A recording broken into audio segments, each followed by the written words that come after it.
You're listening to Beyond Wellness Radio, bringing you the cutting edge in health, biohacking, and sports performance. Stay up to date and listen anywhere and anytime on your computer, tablet, or smartphone by subscribing on iTunes. Catch your host, Dr. Justin Marchegiani, as he answers your burning health questions as well as interviews from world-renowned guest experts. For more Beyond Wellness Radio, go to beyondwellnessradio.com. Hey there, it's Dr. Justin Marchegiani. Welcome to Beyond Wellness Radio. Feel free and head over to beyondwellnessradio.com where you can access our full podcast transcriptions.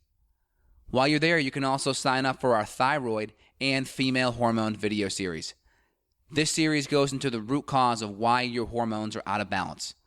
While you're there, you can also schedule a functional medicine consult with Dr. Justin, myself, where we'll dig deeper into the root cause of your health challenges. Feel free and think of sharing this podcast with at least one person.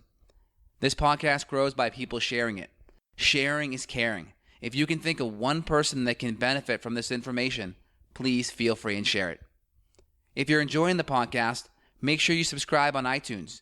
You can also click below the video or podcast where you'll see the iTunes review button and leave us a review.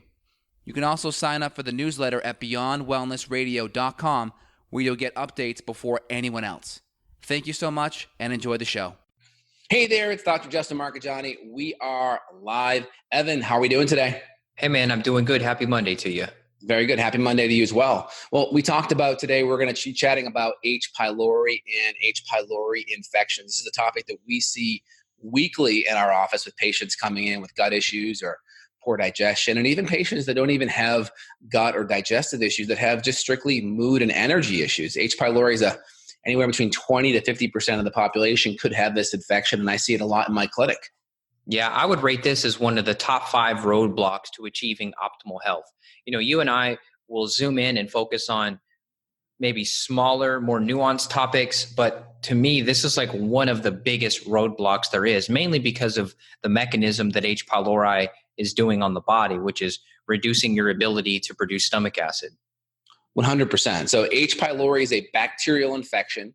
H stands for helico, so it's like a helix shape, and they can kind of like burrow and turn and twist in to that gut lining. It can create inflammation, and there are virulence factors that we look at. The big ones are going to be CAG-A and VAC-A. These are cytotoxic proteins that are being produced by H. pylori, by the bacterial infection, and it can create more inflammation.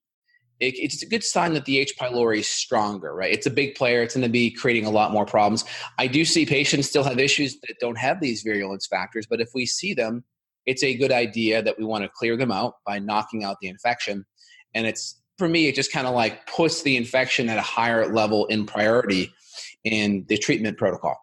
Worst case scenario with H. pylori and those virulence factors, You can develop gastric ulcers, you can develop gastric cancer, you can have major damage to your esophagus. So this stuff can get pretty nasty, and we've seen cases like that where someone comes to us where they've already had an ulcer diagnosis by doing like a barium x-ray where you drink a terrible chalky drink, they do an x-ray on you, and they can visualize the ulcers. And then the gastro doc in that case, generally, they're just going to put you on acid blocking medication. So I think maybe we should spend just a minute here talking about conventional treatment for this stuff. It's not very pretty. Triple or quadruple therapy is often used, which is 3 or 4 antibiotics used at the same time. Now, we know that that doesn't work, number one, because the CDC admitted that antibiotic resistance is happening. But number two, you and I measure antibiotic resistance on our stool testing, and we find a lot of positives, which would indicate, hey, if you take this antibiotic, you throw it down the hatch, you try to treat the H. pylori with it, it won't work. Yeah, I see that a lot as well.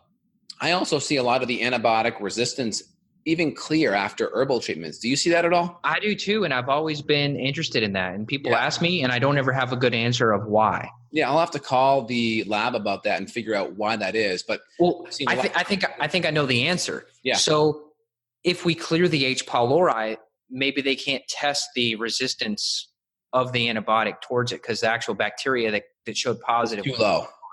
Yeah. And that very well could be, meaning you need enough of that bacteria there to actually test the resistance against the other antibiotics. And now that it's low enough, we don't have enough of that sample. It's possible. I think that's a plausible theory, but we see H. pylori frequently. Now, we've been testing a lot via DNA, and that's a good way to test. The PCR, the polymerase chain reaction testing, is the newer DNA technology to assess the infection. It's about 2,000 to 3,000 times more sensitive than the previous gold standard, which was the antigen testing. So antigen means it's a piece of the H. pylori. They use a specific stain and they visualize it under a microscope. That was kind of the old type of testing. Well, remember about 5 years ago, you and I were just starting to get into the DNA PCR testing, but we were still using the old antigen testing where it took 3 days of stool samples. Do you remember that? Yeah, I remember that. So and it would test negative, and then we'd have the DNA and we'd see positive, and then we'd look at symptoms and we'd say, wow. So now, I mean, you tell me if you're doing it differently, but I believe you and I both have ditched doing the antigen-based testing pretty much completely, because we used to run both because we were not sure which one was more accurate. Now we know the DNA is much better. Yes, exactly. So the DNA is great. I will still every now and then, if someone is like, I think they have an H. pylori infection, but they're not coming back up, every now and then I will order a blood test where we'll look at IgG, IgA, IgM to get a window into acute infections or chronic infections, right? IgA, IgM is more acute. IgG is more chronic. It's possible that you had exposure to H. pylori, it's cleared, and the IgG is still positive. So you don't ever want to treat based off of the IgG blood test for the H. pylori anyway. And then there are breath tests. So breath tests essentially work by testing an elevation in CO2. So essentially you have, and I think they also may assess urea as well. So you have ammonia, or you have protein in your tummy, and that protein breaks down into urea.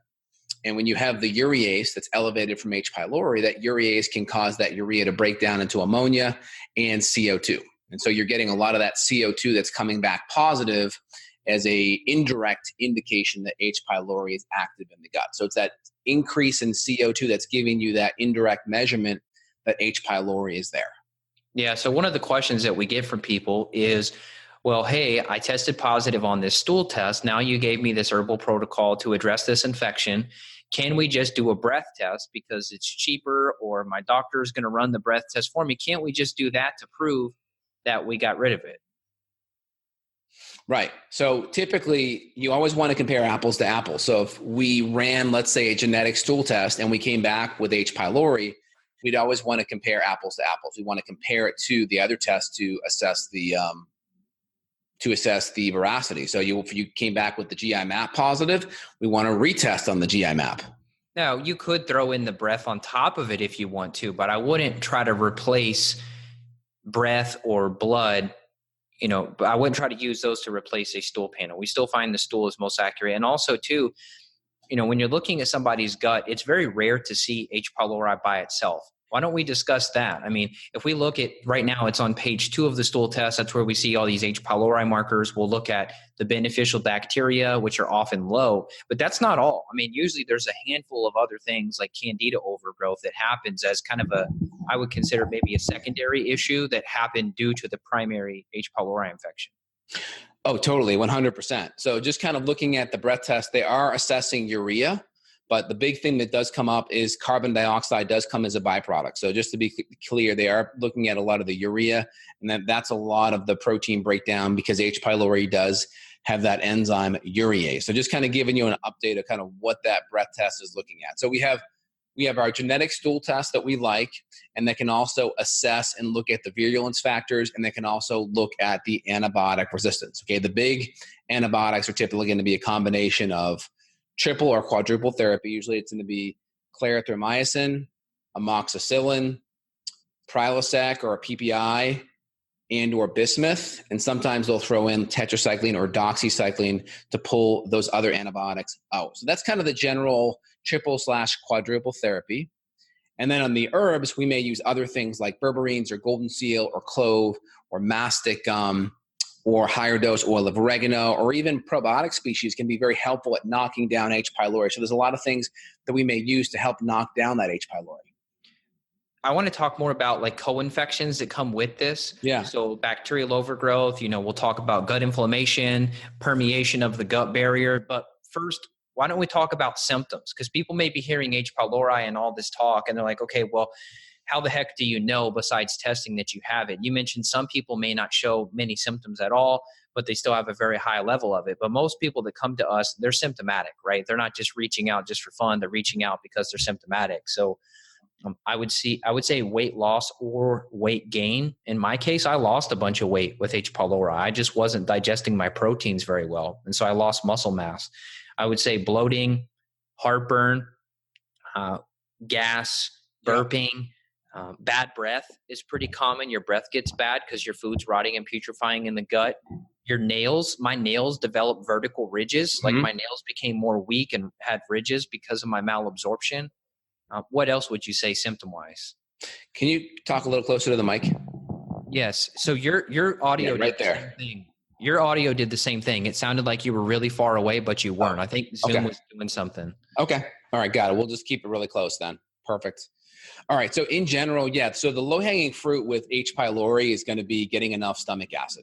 Hydrochloric acid is super, super important when it comes to H. pylori. Now, it's a double-edged sword with H. pylori because with H. pylori, your gut lining could be a lot thinner. It could be a lot more inflamed due to its inflammation. So hydrochloric acid's it's like trying to get a massage for your back pain or an adjustment for your back pain when you have a sunburn. Like, you may need it. It may be the right thing, but it may be too much for the amount of inflammation that's present in your body. So it's really important that you work with a clinician to have this kind of dialed in. So we may come in with very low dose on hydrochloric acid, or maybe even none. Maybe just use some gentle bitters or enzymes to support the digestive process, and then assess how much inflammation, make sure there's no bleeding, make sure we add in things to kind of cool off the gut before we do anything on the acidic side. And everyone's a little bit different, so it just depends. I'm always erring on the side of talking to the general public and doing things that aren't going to set you up for more pain or more inflammation, and then work with a clinician that can help individualize things as you start to stabilize. Nausea is another symptom I forgot to mention. What about you? Do you have any other symptoms? I mentioned the gas, bloating, burping. Yeah, so your gas, your bloating, your constipation, your diarrhea, anytime enzymes or acids are affected, motility can be affected. And then, of course, there's a couple of studies out there saying, hey, look at these symptoms of H. pylori. They have nothing to do with digestive symptoms. These are mood issues, depression, anxiety, cognitive issues. So you can have a lot of issues that aren't H. pylori driven, and they can be mood and emotional and cognitive stuff. And this is hard because people are kind of like indoctrinated to think, oh, I have to have acid burning, I have to have stomach pain, I have to have an ulcer for H. pylori to be a problem. And you may not have no symptoms at all connected to digestion. Yeah, absolutely. I had depression. I had anxiety. I had panic episodes. Right. I mean, I was a wreck when I had H. pylori. So I can agree and attest to the fact that, yes, there probably are some cognitive, psycho-emotional stuff involved. And, your counselor is not going to tell you to go get a stool test for your depression. Exactly. Yep. And that's an important part. And why does this happen? What's the mechanism? Well, the mechanism is pretty simple, I think. If we don't have enough hydrochloric acid, if we don't have enough digestive support, we have to break down these amino acids, right? So think of like a necklace you're wearing. Think of that as protein, right? If we were to break each pearl off of that necklace, those are amino acids. And essentially, digestive-wise, we have to break those little pearls up so we can utilize, assimilate, and absorb them. And then, of course, in our body, they get converted into a lot of our neurochemicals. Serotonin is going to be tryptophan or 5-HTP. Tyrosine will get converted to dopamine and adrenaline and norepinephrine. And then you're going to have some of these amino acids convert to GABA, which will help you relax and wind down. So we have to essentially take this necklace and break each individual pearl off so we can digest it, absorb, and assimilate. Yep. Well said. All right. So let's go back to the point I mentioned earlier. So the co-infections, like what else happens with H. pylori? We often see candida overgrowth happening. We often see bacterial overgrowth happening. So at that point, maybe more GI symptoms will come on board, and it may not be the H. pylori directly. It may be, Pseudomonas or Streptococcus or Klebsiella, some of these other bad guys. And then we know too that all this undigested food has collateral damage on the gut barrier, right? So we're going to see the secretory IgA go low, and then we know someone has a leaky gut situation. Now, what about zonulin? Do you test zonulin? I don't, because I just haven't found it worth the extra expense for people. But some people, beg and plead that they want zonulin tested. Yeah, there's some data on it. I mean, most of the data is kind of circular. It comes from Alessio Fasano over at Harvard, but there's some good data that's the number one protein for gut permeability. So if I see a lot of autoimmune people, I will definitely run it just to assess how permeable the gut is. So zonulin is this protein. When it's elevated, it means the tight junctions are kind of getting unzipped in your gut and the epithelial lining. And then the more permeable your gut is, the more bacteria and infectious debris and or foods that aren't broken down fully can get into your bloodstream and create an immune response and create more inflammation, because your immune system's not used to seeing all these foods not broken down in the bloodstream. So that creates a lot of immune stress. So it's nice to have that. I'll look at it more with patients that have a lot of autoimmune stuff going on, just to assess if treatment brings it down. But again, it's not causation for me. That's more correlation. Hey, does this improve as we do these things over here to get rid of inflammation or digest foods or get rid of other infections? So it's kind of a corollary marker for me. Makes sense. I mean, I just generally look at the low secretory IgA, and you could say based on that, hey, probably a leaky gut situation going on. Yeah, 100%. So looking at the H. pylori, right? Today's podcast is on H. pylori. It's going to be affecting the digestion of protein. It's going to affect the lowering of that pH in the gut. That nice low pH does three things.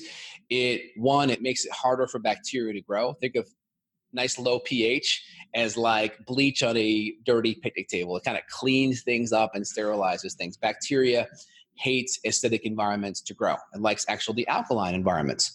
Number two, it gets enzymes activated. So those nice active enzymes are pH sensitive. So if we drop down that nice pH, these enzymes, pepsinogen turns to pepsin. We get these nice proteolytic enzymes going.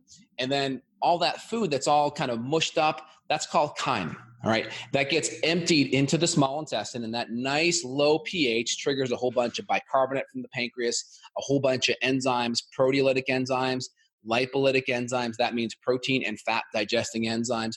And it's also going to trigger that gallbladder to produce a whole bunch of bile, which will help you digest fat as well. So three things, right? It's creating an environment that's harder for bad critters to grow.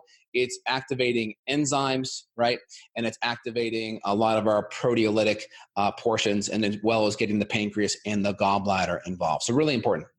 Yeah, and the whole domino effect has to happen with enough HCl, which you can't make if you have that infection. And we find 80+% of partners share H. pylori too. So this is why sometimes we have to get the husband or the wife or even the kids involved too, because if someone gets better and then 2 to 3 months later, symptoms come back or issues return, then we know it's probably just a case of a reinfection.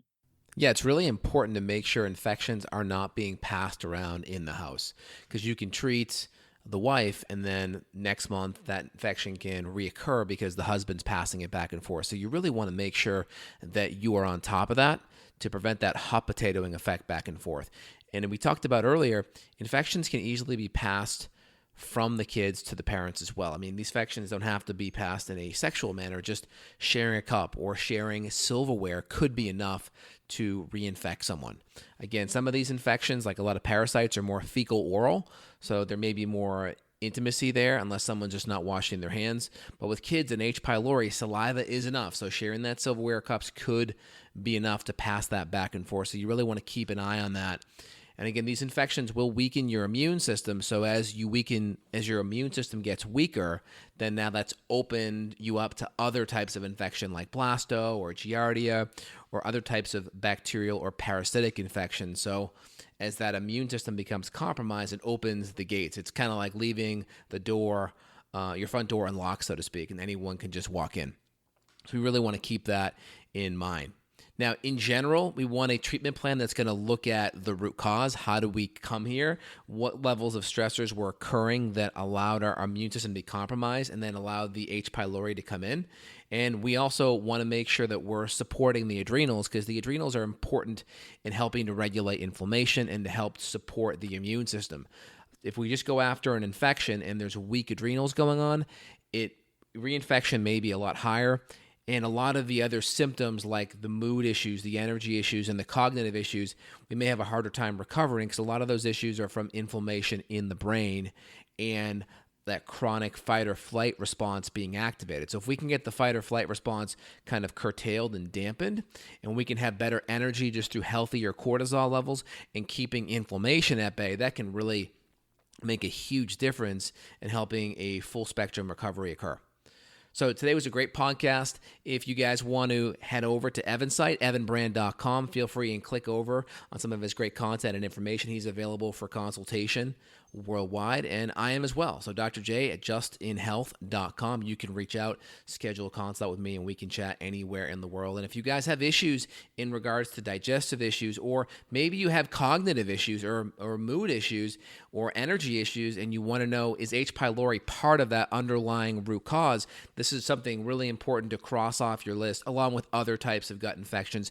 And we look for everything at the same time just to ensure that we're not missing anything. If you want to dive in deeper, this is the next place you want to do so. So feel free to head over to justinhealth.com as well. All right, you all have a phenomenal day, and we will be back next week. Take care. Bye. Got a question for Dr. J? Go to beyondwellnessradio.com and click the questions button. Then tune in to hear the answer. Also, if you like the show, click below to review us on iTunes. For more Beyond Wellness Radio, go to beyondwellnessradio.com.